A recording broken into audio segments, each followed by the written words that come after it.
Bom, pessoal, hoje estamos iniciando uma nova aula, onde trataremos sobre algarismos significativos. Bom, para retratar esse conteúdo de algarismos significativos, vamos começar com alguns exemplos básicos.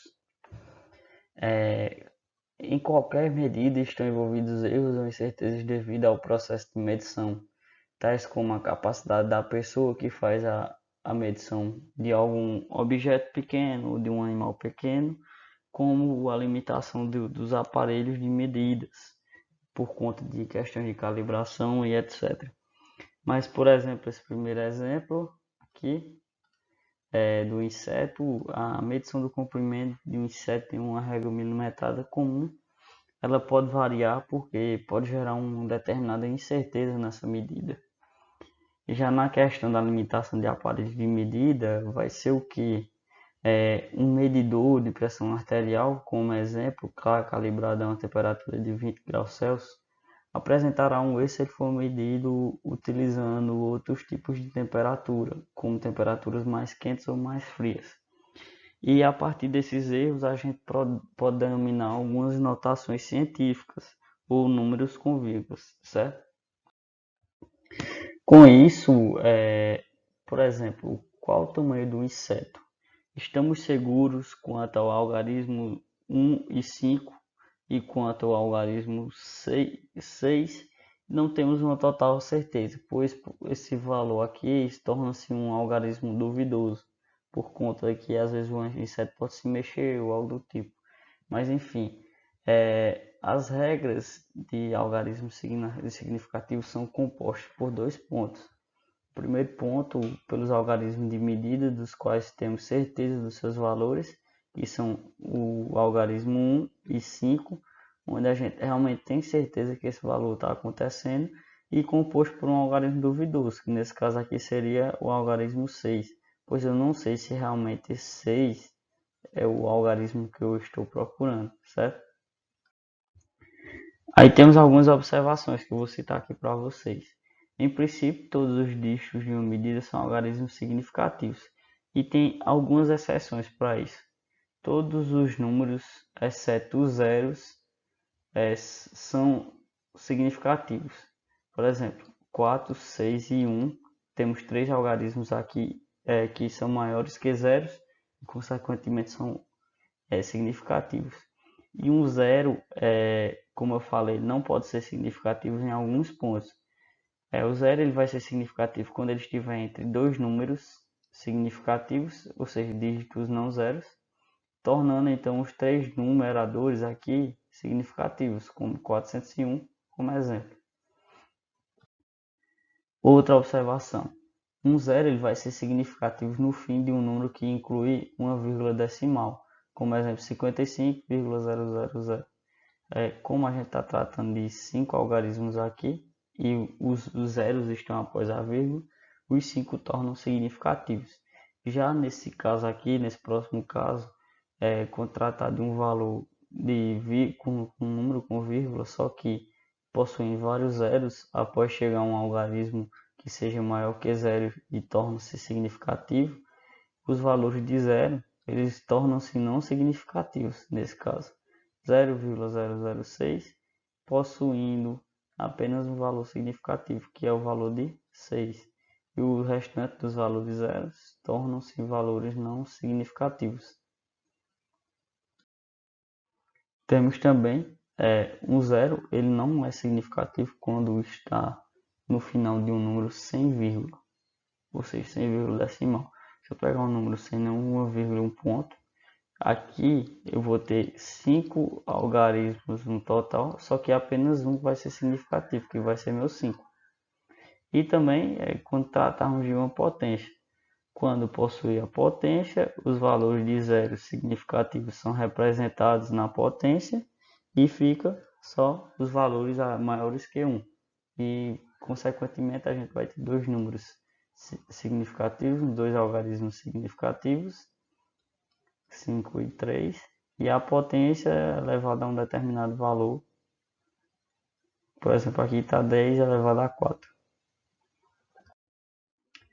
Aí temos algumas observações ainda, certo?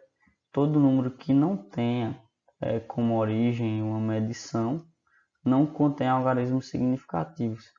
Como exemplo, o número de telefone. A gente não mede o número de telefone, apenas só recebe os números que vão servir para a gente se comunicar com outra pessoa. E também o denominador que divide aqui, ó, é uma equação. O 2 que aparece na equação aqui para calcular a área da base vezes a altura de um triângulo retângulo, certo? Aí, na verdade, de um retângulo. Aí a gente utiliza esse valor de 2 para dividir e ele é um algarismo que a gente não mediu, ele apenas foi dado na questão, certo? Temos algumas regras de operações para descobrir se vai conter ou não algarismos significativos, com multiplicação e divisão. No produto final ou no quociente, o número de algarismos significativos é determinado pelo fator que tenha o menor número de algarismos significativos. No produto, na divisão, a gente vai analisar todos os números, ver qual que tem o menor número de algarismos significativos e o resultado a gente vai arredondar para ficar igual a esse número, com a mesma quantidade de algarismos significativos. Como consequência, a gente analisou todos esses números e viu que o único que se encaixava era 2 e 7, o menor, e consequentemente a gente arredonda o valor para ficar com dois algarismos. Da mesma forma na divisão, a gente analisa se o numerador ou denominador possui o menor número de algarismos significativos e faz o arredondamento do resultado para que fique igual com a mesma quantidade de algarismos significativos.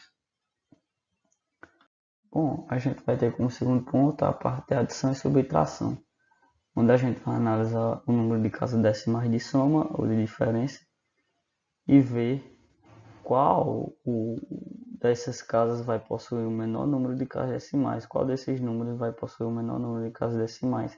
Como a gente tem 2,2 milímetros mais 1,53 milímetros, que resulta num valor de 3,73 milímetros. E o que possui menor número de casas vai ser de duas casas decimais. Com isso, a gente vai anular esse 3 e, como ele é menor que 5, deixar 3,7 milímetros. Já no próximo, a gente vai fazer a soma desses dois valores, que vai resultar no valor de 36,907 gramas. E como o que possui menor número de casas aqui vai ser 3 casas decimais, certo? Com duas casas após a vírgula, a gente faz a soma e arredonda esse valor porque o valor de 7 ele é maior que 5, certo? Aí arredonda a casa na frente dele, que fica 36,91 gramas. As calculadoras, elas possuem alguns tipos de arredondamento de números. Vão fornecer os algarismos extras após realizar cálculos.